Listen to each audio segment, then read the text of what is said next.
Good evening and welcome to this debut cluster event of 2022 from Midlands Cyber, the recognised regional cybersecurity cluster for the West Midlands. We're starting with the strategic topic, Secure by Design, Advanced Manufacturing, to kick off this year's series of events. I'm John Gelke, I'll be your host for the evening. I'm a policy advisor in the Secure by Design team in the Cybersecurity and Digital Identity Directorate at DCMS. During this live broadcast, you'll have the opportunity to hear from a range of industry experts, leading academics, driving the research and development for future digital security solutions, to CEOs, CSOs, and CTOs of companies on the front line of supply chain assurance. With us in the studio this evening, we have Siraj Sheikh, professor at the University of Coventry, Aaron Moran, a policy manager at Make UK, and Martin Duffy, Internet of Things Security Certification Manager at the IASME Consortium.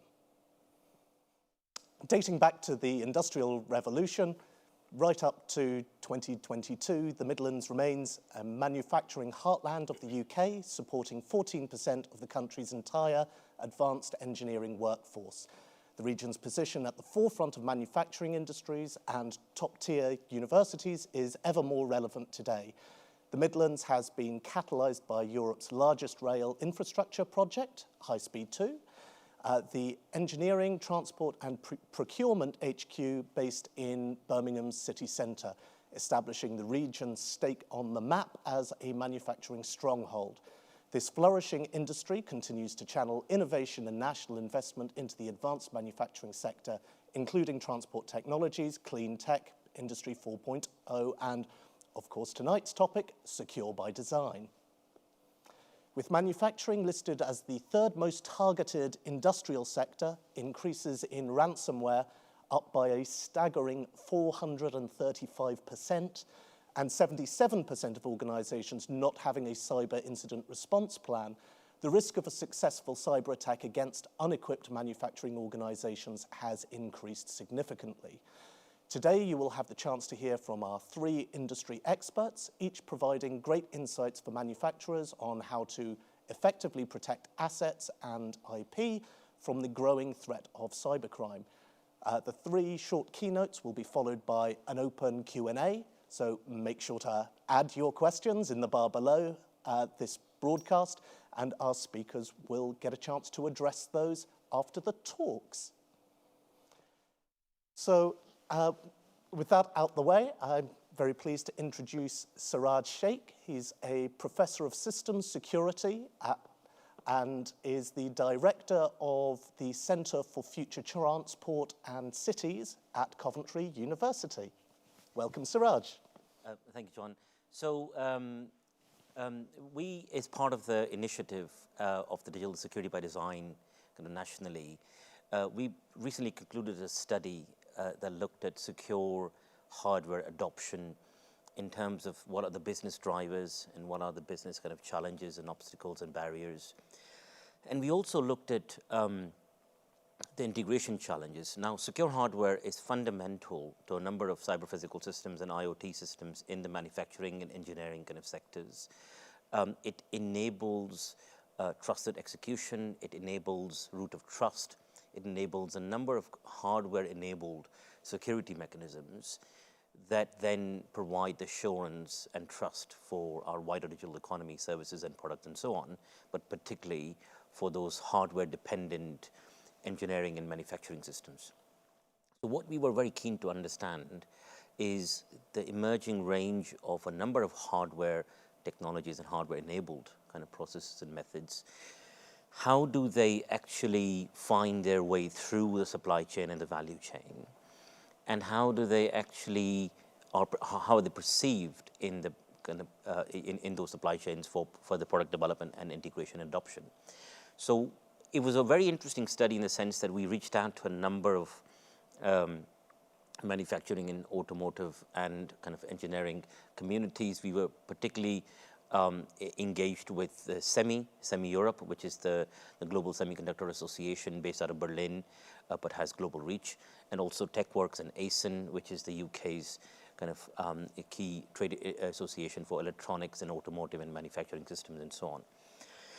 And so the study essentially looked at what are the perceived barriers and kind of drivers as well, compliance around security, certifications and standards, and de-risking some of the key critical kind of technologies and platforms was a key driver for a lot of those businesses. I think what was interesting was that businesses that were very advanced in terms of their digital and Industry 4.0 journey, and at least had a clear value proposition based out of that, and the business plan and a kind of roadmap, were very keen and were very clear on how the adoption would find its way into their future product range and future kind of ecosystem and so on. The key barriers still remain around traditional security, just having a slightly weaker business case compared to a lot of other competing kind of tech propositions in terms of AI, in terms of blockchain, in terms of a number of other kind of emerging technologies that kind of help solve some of those market access and kind of intelligence kind of propositions and so on. But what was important was that beyond just software security, the need for a fundamental kind of a hardware, kind of deep stack hardware-based change and disruption is something that people do recognize in the industry, and is something that people are very keen to start kind of looking at for new models of adoption.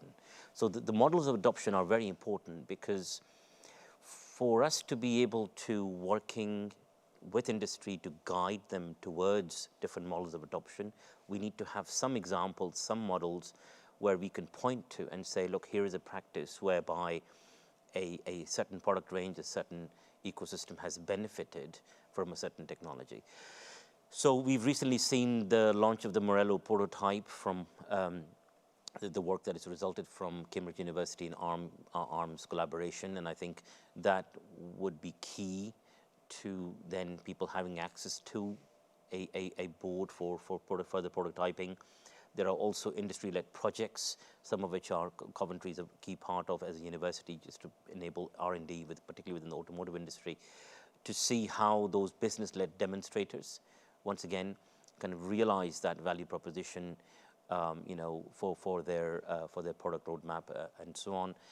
But I think the key fundamental thing here is that from our study and from our reach out to the different sectors, there is a clear kind of acknowledgement, even if certain sectors or certain use cases are very early in their journey, but cybersecurity at least is well established as a key need.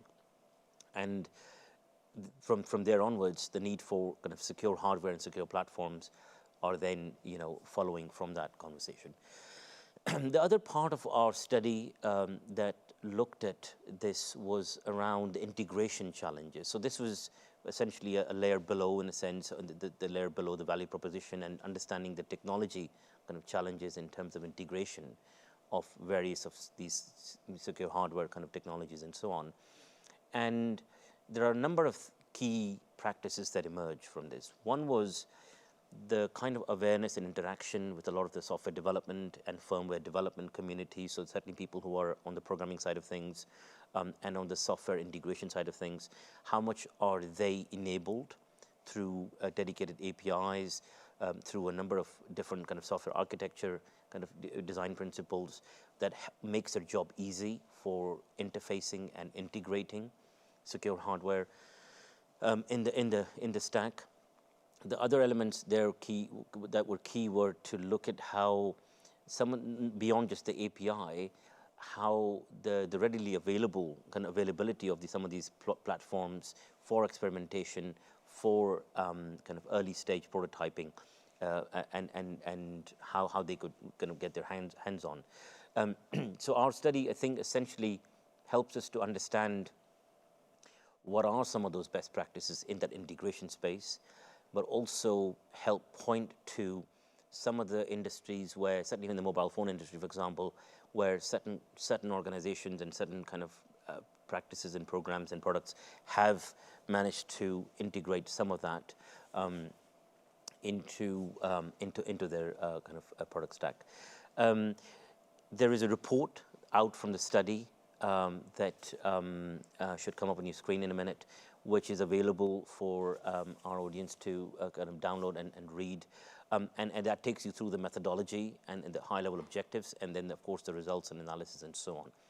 One of the findings of the report also, which is relevant to the two key questions that I just laid out, is also the level of awareness and kind of a knowledge base in terms of skills within the sector. So this is an important area where we need to enable people all the way from the boardrooms to the product development labs to the manufacturing floors, for them to appreciate and understand where the disruption is happening, where there are opportunities for integration, and where then ultimately there is a value proposition to the customer. There has to be a customer awareness as well, where we need to enable end users to understand what are the key risks and threats in day-to-day kind of products that people are increasingly getting used to. Every time we come across a connected device or a connected piece of infrastructure and everything that falls in between, there is potential for some risk that may materialize because of fundamental hardware vulnerabilities. And so the digital security by design, the secure by design kind of initiative helps address some of that. We've also seen through the study a number of good examples. One of them, which the IoTSF, the IoT Security Foundation, have been promoting, is around Europe's second largest household appliances manufacturer, who have enabled and integrated hardware-based key management on their devices to support remote secure diagnostics and prognostics on their products, and to also enable scalable key management. Now, a lot of these things are very technical kind of services and design offerings, but they are key for businesses like household appliances manufacturers or manufacturers of smart home cameras, or of course people who are involved in kind of manufacturing floors and so on, using a number of robotics and digitization and so on, to then enable a secure process or a secure product, which ultimately then offers that value chain, offers that up in the value chain to the customer. I think the final bit that I just want to take out from the study and from the report is that the national kind of drive around standards and compliance regimes and certifications, and the national awareness kind of regimes coming out of digital security by design initiatives from the central government, but also the work that universities like ours and like others and a lot of R&D labs are doing, is very important for us to have a future where we are not only understanding the threats and risks, but are also then in a position to provide a secure root of trust for a number of our products and processes and services. And so that fundamental disruption needs to happen and needs to be digested and accepted and adopted for us to then enable a whole set of platforms and services for the wider tier 1, tier 2 suppliers and product manufacturers and OEMs to then kind of build and thrive on.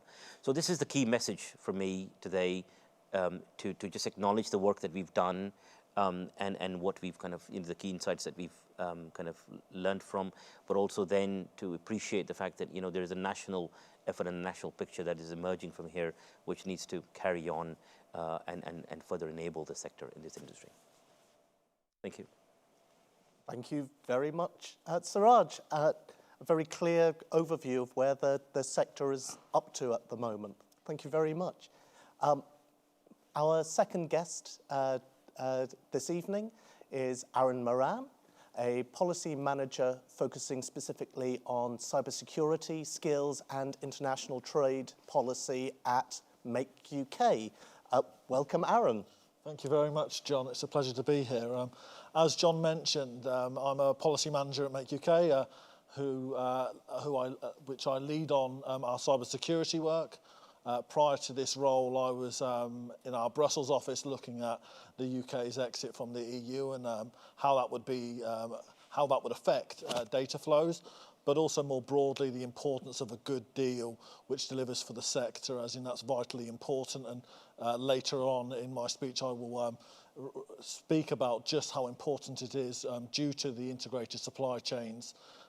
Make UK itself has been around for 125 years and has been championing the sector, and today is the voice of over 20,000 manufacturers. During my speech today I will speak through supply chains and cyber, Make UK's work in this field, and then we'll end with an interesting case study. So without further ado, I will look at supply chains and cybersecurity specifically. It is important to note that the manufacturing sector, more than most, is a sector which is made up of a complex just-in-time supply chain, all interdependent on one another, from large global businesses all the way through to family-run SMEs. The sector itself, over the past 20 to 30 years, has gone through a drastic change, transitioning from analog to digital, everything from cobots and robots to online cloud services, enabling and unlocking the sector's full potential and allowing it to remain competitive on a global stage. Exponential advances in technology, combined with decreasing costs, have made the world more connected than ever before. COVID has only accelerated this trend, with vast swathes of the workforce having to work from home, with only a fraction remaining on site, mainly production staff, specifically within the manufacturing sector. Now that illustrated many different challenges, and manufacturing sector had to remain agile during such a troublesome time, and it did so on the back of brilliant investment in digital technology. This vast digitisation is changing the way we live, work and communicate. The benefits are numerous, from increased productivity to less wastage and better quality of products. But on the other side of that digitisation coin is cybersecurity. With all these advancements and more devices being interconnected, comes with the need for greater security. The sheer speed of this change, which unquestionably has been extremely quick, often outpaces regulation, law and social norms, only further increasing the importance of being cyber secure. When we look at a supply chain 20 to 30 years ago, a traditional supply chain, many of these were linear in nature, transactions between one company to another. But in today's day and age, businesses operate in an ecosystem with many different customers and suppliers linked together in a web of activity.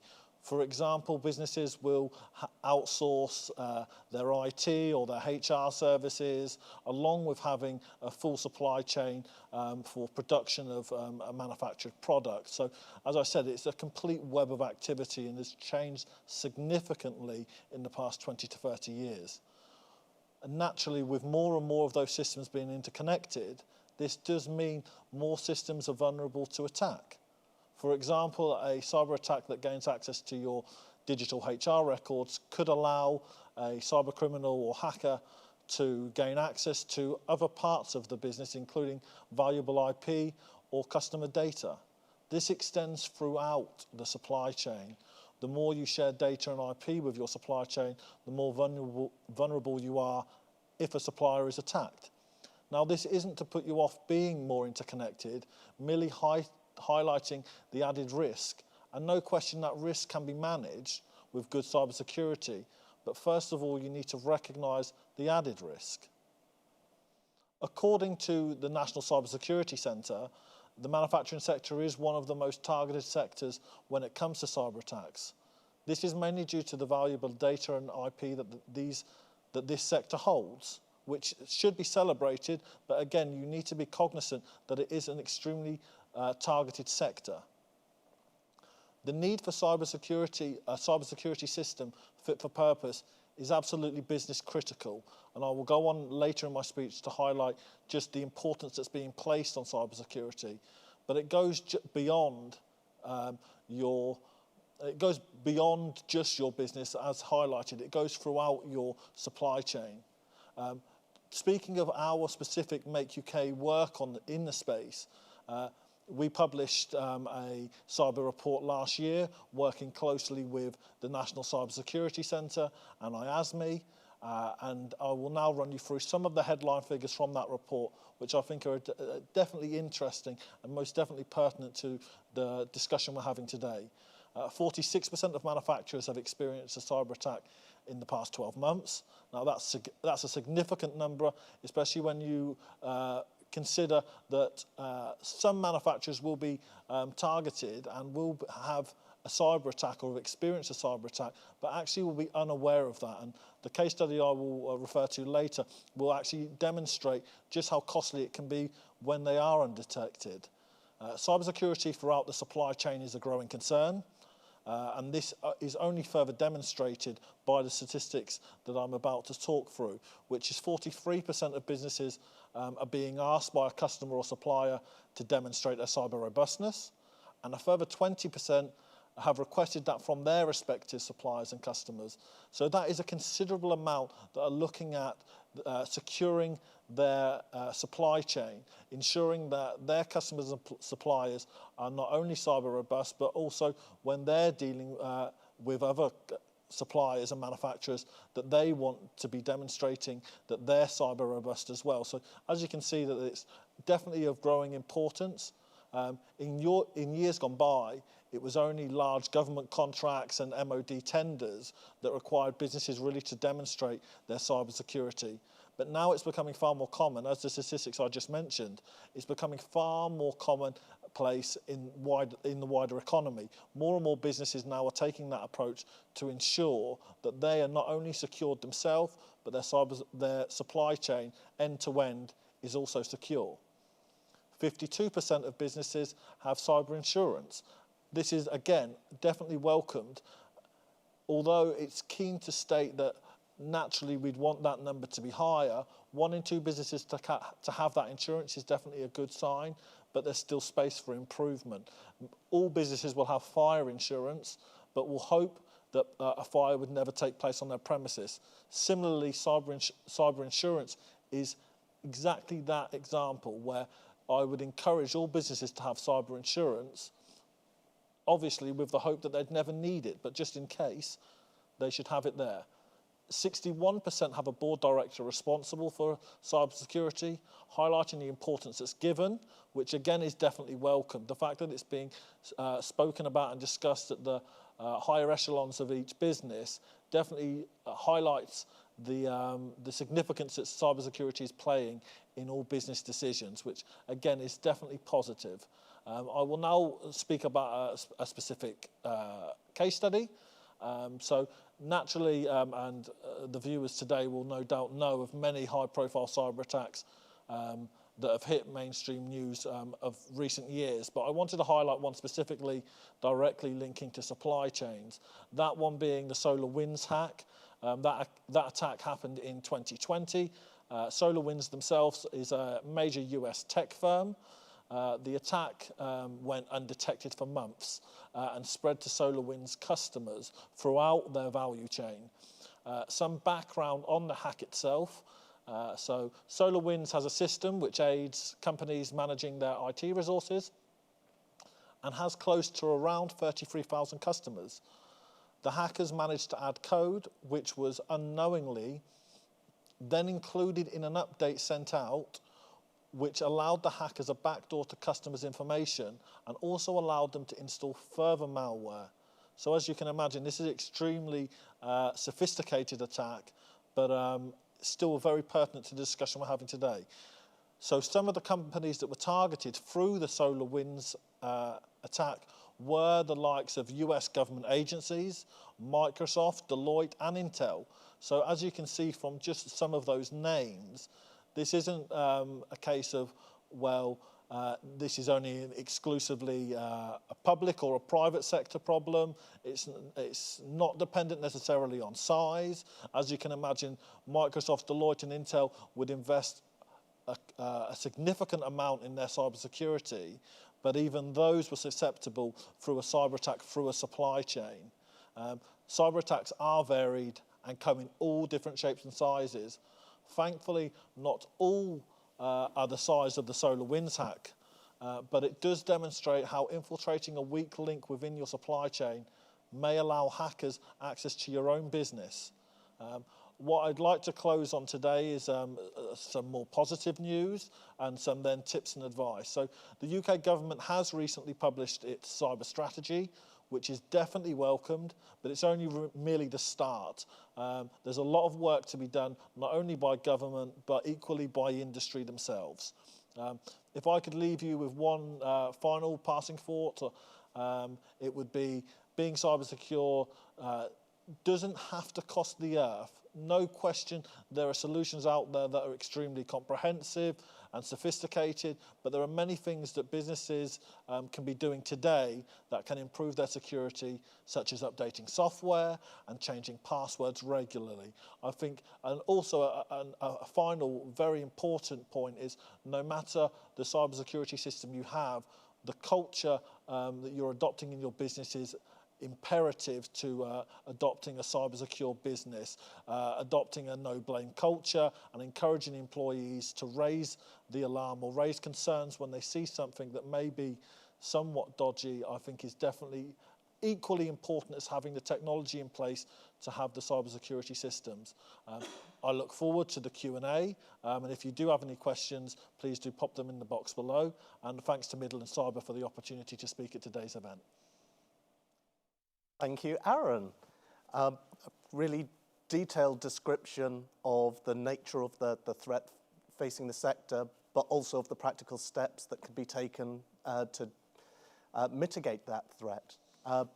And much of what you had to say about kind of good practices with regard to passwords and so on leads in very nicely to our last presentation.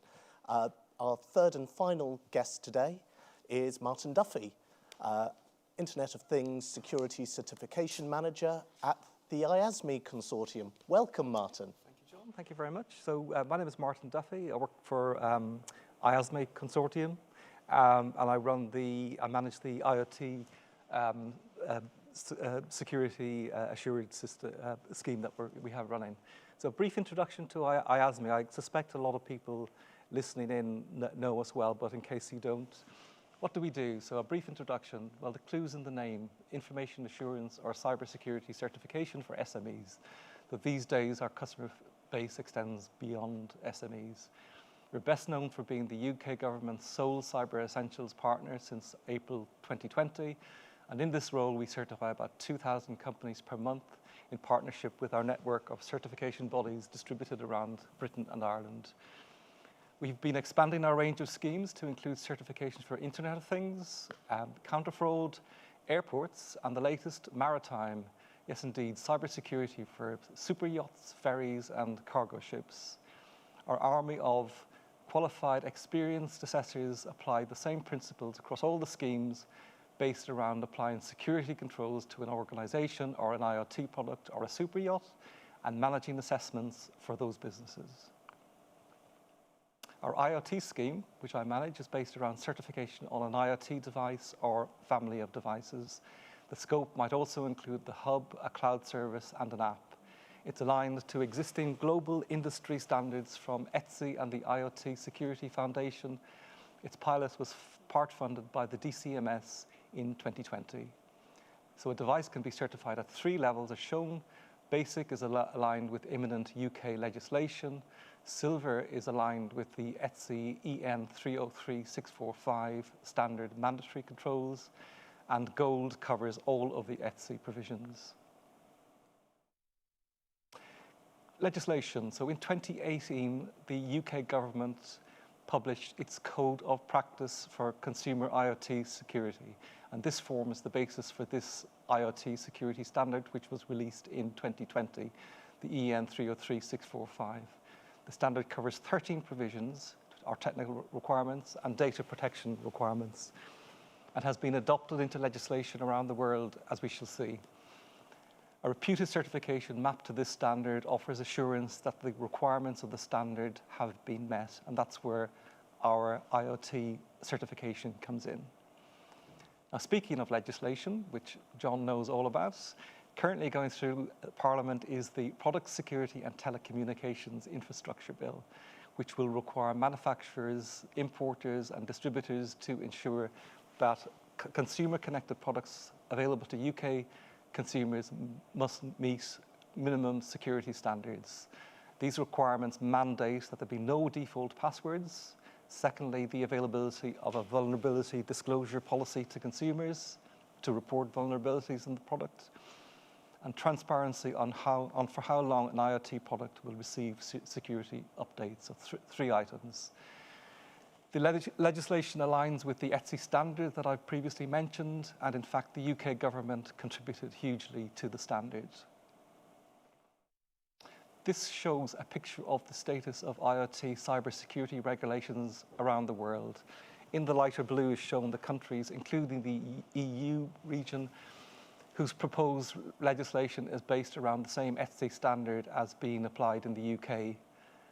In the EU, under the EU Cybersecurity Act, Europe-wide cybersecurity certification schemes are being designed for both businesses and for IoT products. Their apparent aim is to regulate fragmented cybersecurity legislation across countries in the EU.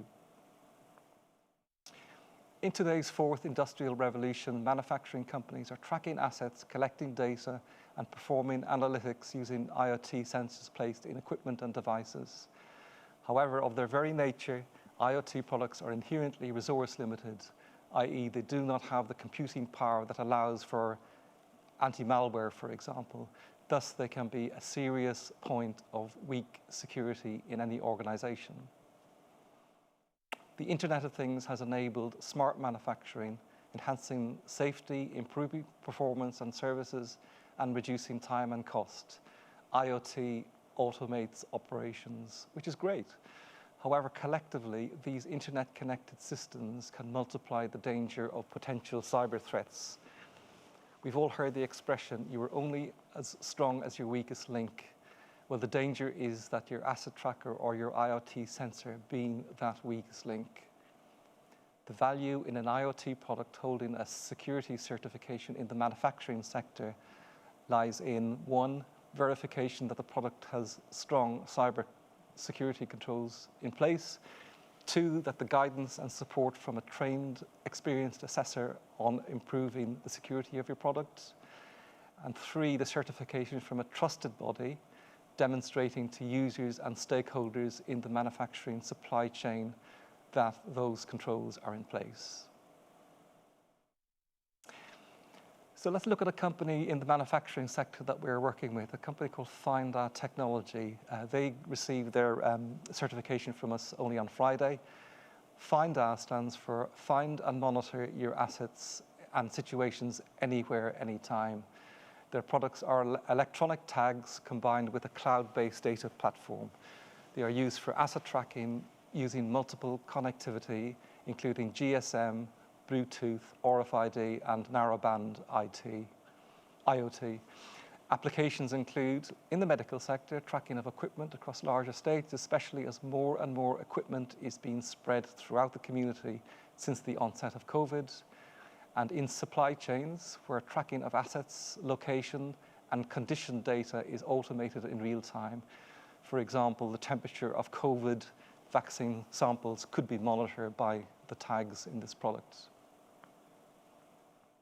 So feedback from Finda through the assessment process is that the self-assessment, which they did with us, gave them a much better structured review of their data and product security.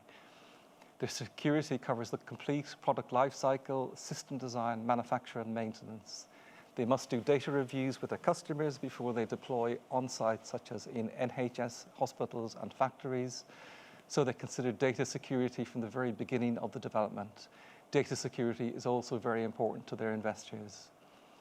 One of the things that they learned through the certification process with us is that they can enhance some security in their manufacturing processes in the future around the use of third parties to program their products.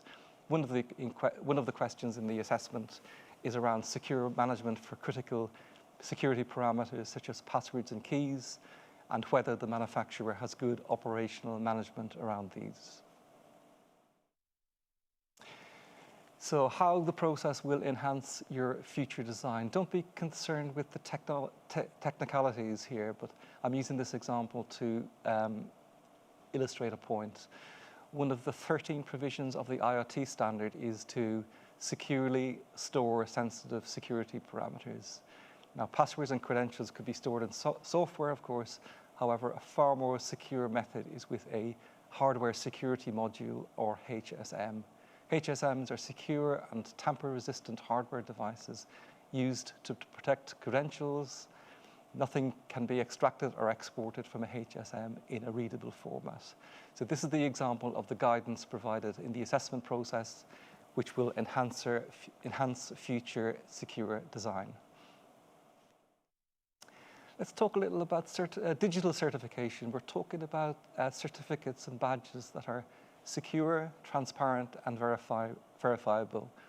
Upon achieving certification, the recipient gets code which they can embed onto their website, for example, which in turn provides a link to the issued certificate itself, an example of which I'm showing in this slide. There are three parts to the transaction: the issuer, which is the certificate authority, the verifier, and the recipient. And the verification is done using blockchain technology. What is the blockchain? I don't know about anybody else, but I find this area very complex, but I'll have a go at explaining. Blockchains store data in blocks that are then linked together via cryptography.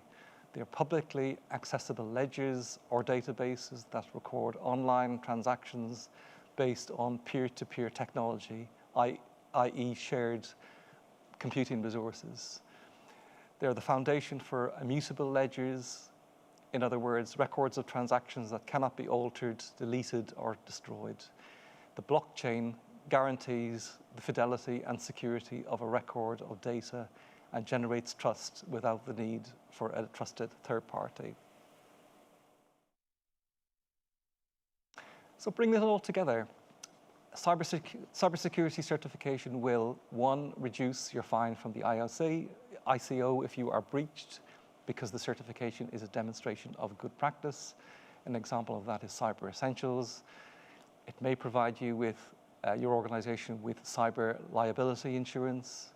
A good certification will improve your secure design and manufacturing processes, and the digital certificate is the trustworthy credential of solid security. Thank you. Thank you very much, Thank you. Martin. And needless to say, I appreciate all of the references to DCMS work in this area, going back to the Code of Practice, work on the ETSI standard, and now the Product Security and Telecommunications Infrastructure Bill. Of which you know a lot more about than I do. Thank you, Martin, and thank you to all of our industry keynote speakers at this regional cluster event from Midlands Cyber. I'm going to welcome all of our speakers back to the studio now. We've already got some of your questions coming in, so it's time to take the opportunity to quiz our experts. This is a live broadcast, so it's not too late to share your thoughts with us using the questions box below. If you'd like to add your question to the list I have right here. So starting off with a question for Aaron. What is the best way to begin addressing supply chain security? Are there online resources through Make UK? That's a very good question. I think it could require a very complex answer.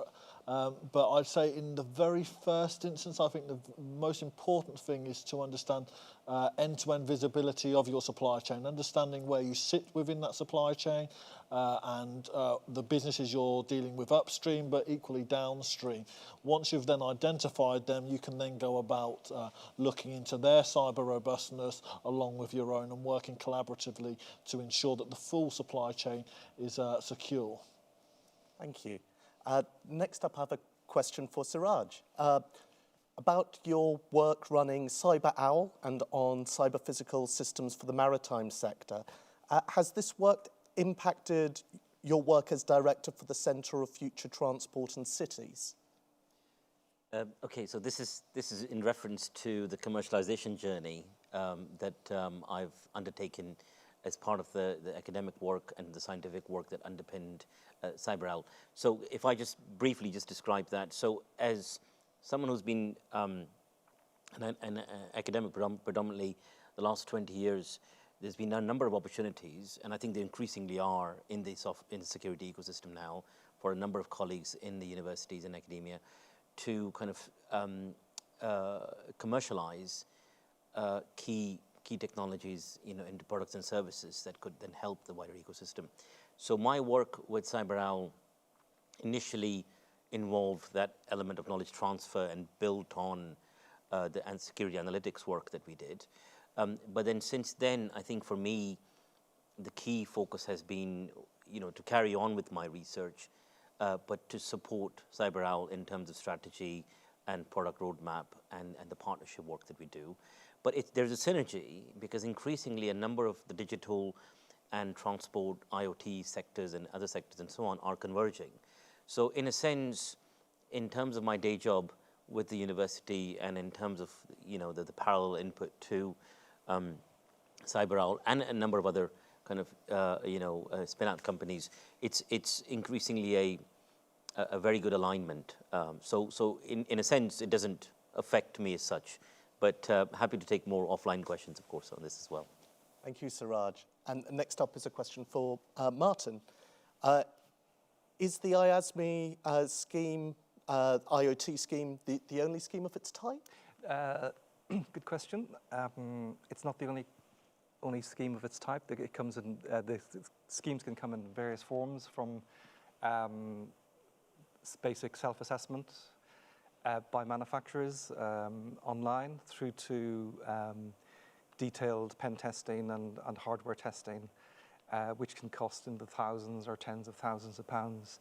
So our scheme is probably somewhere in the middle. It's currently based around self-assessment, but it's managed self-assessment. So the management comes in from which I tried to communicate in the presentation. The management comes in from the certification body, so the assessors who are cybersecurity experts, because a lot of them have years of experience doing assessments for businesses, and what they're doing is they're taking that the experience and knowledge and they're applying it not to a business but also to an IoT product. So and that's what I tried to communicate really, that it's the manufacturer going through our process gets that knowledge from our skilled assessors.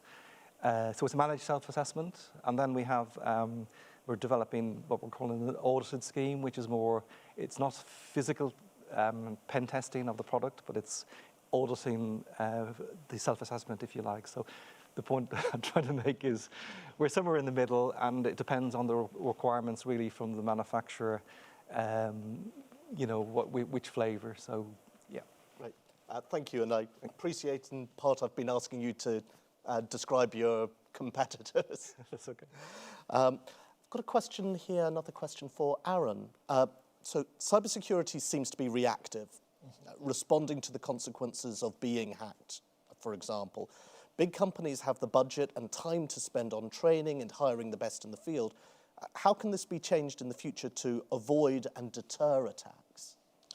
Well, I think you're completely right in your first instance when saying it's reactive, but I think it's extremely important to encourage manufacturers to adopt an approach of if and not when. I think it's probably not encouraged to just to hope and to hope on a whim that you would not be attacked. I think it's understanding that hackers nowadays sort of try a lot of doors until they find an open one. So the idea that you're a small or medium-sized enterprise and don't offer any sort of valuable IP is somewhat not important. I think it's important, first things first, to integrate cybersecurity in any digital infrastructure projects you'd be looking at. There's no question that there is a skills gap, and Make UK continue to work with the industry to attempt to close that. These skills are definitely sought after, and bigger businesses definitely have a bigger budget. But addressing the skills gap would unlock the ability to have a lot more trained people that are able then to assist not only the bigger players in the industry, but equally the small ones. Thank you. Another one for Martin, asking if you can elaborate on the resource-limited nature of the IoT products within advanced manufacturing. So what I was referring to there is typically IoT products don't have advanced embedded computing power. So that's what I meant there, that a lot of the products, sensors for example, will not have a lot of electronics in them. So hence they wouldn't have the resources, say, of a regular laptop computer, which is got a lot of computing power, a lot of componentry. So that's where I was coming from there. Thanks. And back to Aaron. Manufacturers face many competing priorities, not least they, perhaps more than many sectors, are currently dealing with the impact of the dramatic increase in energy prices. And with so many important factors impacting on manufacturers, how can we ensure that cybersecurity is given the focus it deserves? There's no question that manufacturers today are definitely facing a multitude of challenges, and it's a credit to them that they've remained agile through a troublesome time during the pandemic, remaining open when a lot of sectors and businesses actually closed. What I would say is there's no question that there are competing priorities, and cybersecurity is definitely one of those. But I think you have to feel that investment now in the correct cybersecurity, and as I mentioned in my keynote, it's not necessarily a considerable amount of money, but investment in the right cybersecurity will pay off in the long run. You're looking at a return on investment in the sense of, do we invest in the security or do we pay the price, not only monetarily if you were to be attacked, but also the reputational damage that you need to consider if you were to be attacked. Thank you. I've got a final question here for all of our panelists.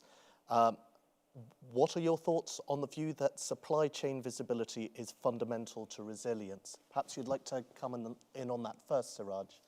Thank you. So supply chain visibility, I think, is increasingly important, not just for cybersecurity, increasingly, but also for the whole net zero kind of work that needs to happen.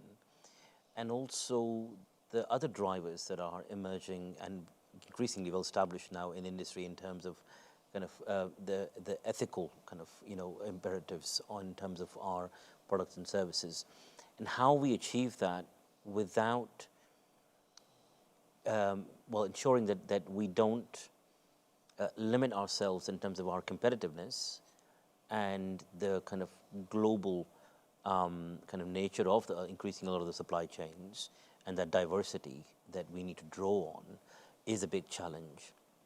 In terms of cybersecurity, I think the imperative to establish trusted partners all over the world, to have increasing standards where people can converge on, a clarity on that language and that interface between the whole kind of supply chain, I think is very important. That will take a lot of work that will require a lot of global, I think, leadership.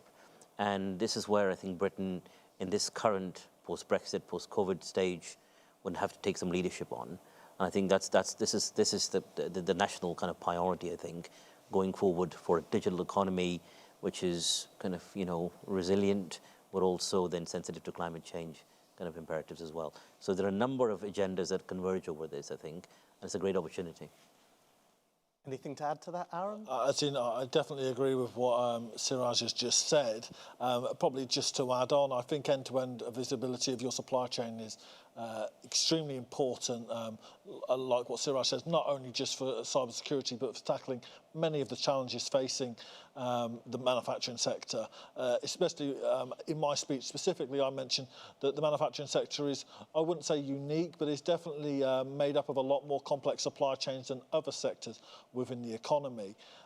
When you look at the implications of the UK leaving the EU, it was vitally important to understand who you were importing from, who you were exporting to, and the exposure you had from leaving the Single Market and Customs Union.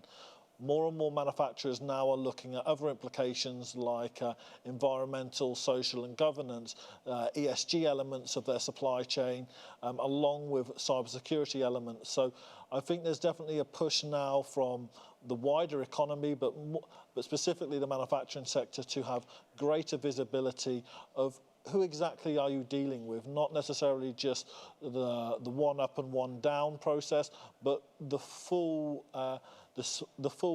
ecosystem that your business is operating in. And Martin? I've got nothing more to add to these. Nothing more. One last question has come in here, but again to Aaron. Manufacturing is a historic sector consistently under threat. How can we ensure that companies in the supply chain are supported to dedicate the necessary amount of time to security? I think the manufacturing sector has demonstrated definitely great agility and has always managed to overcome great challenges in the past and in more recent times as well.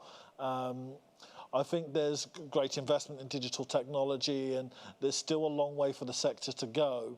But for the sector to future-proof itself, I think it's vitally important that manufacturers act now and ensure that along with that investment in digital technology, that they're securing that digital technology and those interconnected systems by investing in cybersecurity and a fit-for-purpose cybersecurity system. A fitting note on which to wrap up. Thank you very much for attending this Secure by Design Advanced Manufacturing event from Midlands Cyber. I hope you've enjoyed the opportunity to gain insight from and put your queries to our industry and academic experts, Siraj Sheikh of Coventry University Future Transport Institute, Martin Duffy from IASME, and Aaron Maron from Make UK. The cluster are returning to live events in June 2022 with their FinTech Secured Evening at the Compound in Birmingham. You can also stay up to date with the cluster through their website and newsletter. Head to midlandscyber.com or contact Cluster Manager Cheska Nutbeam to get involved. Thanks very much for joining us this evening.